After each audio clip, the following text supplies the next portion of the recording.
Hello, नमस्कार। आज हम बात करेंगे एसबीआई बैंक के स्टॉक्स के बारे में।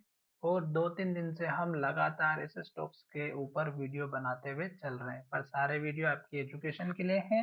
बाय सेल की कोई एडवाइस नहीं है, फिर भी आप ट्रेड करते हैं तो अपने फाइनेंशियल एडवाइजर से जरूर कंसल्ट कीजिएगा।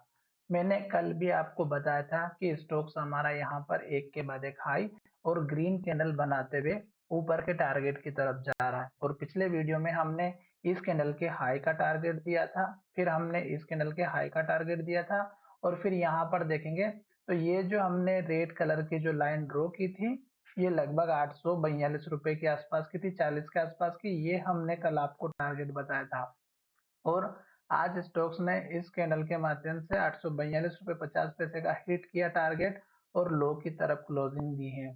तो अब स्टॉक्स जो है यहाँ पर आज के दिन गिरावट में दिखाई दिया है। तो अब स्टॉक्स में जो टारगेट थे वो हमारे सपोर्ट बनते हुए नजर आएंगे 824 रुपए। और इस कैंडल का हाई 824 रुपए 90 पैसे। तो 824 825 का आपका पहला सपोर्ट रहेगा। उसके बाद मेन सपोर्ट रहेगा इस कैंडल के लो का, क्योंकि स्टॉक्स हमारा अप ट्रेंड में चल रहा है। तो यहाँ पर लो बनाया था, फिर स्टॉक्स ने ऊपर बनाया, फिर स्टॉक्स ने और ऊपर लो बनाया। इस तरह से लो शिफ्ट ऊपर की तरफ कर रहा है। मूविंग एवरेज की बात करें तो स्टॉक्स तीनों मूविंग एवरेज के ऊपर चल रहा है। तो अभी स्टॉक्स हमारा अप ट्रेंड में दिखाई दे रहा है। साथ ही हम टारगेट की बात करें तो 840 के बाद का जो टारगेट है वो यहाँ पर देखिएगा, हमने इस कैंडल के लो का जो है आपको टारगेट दिया था।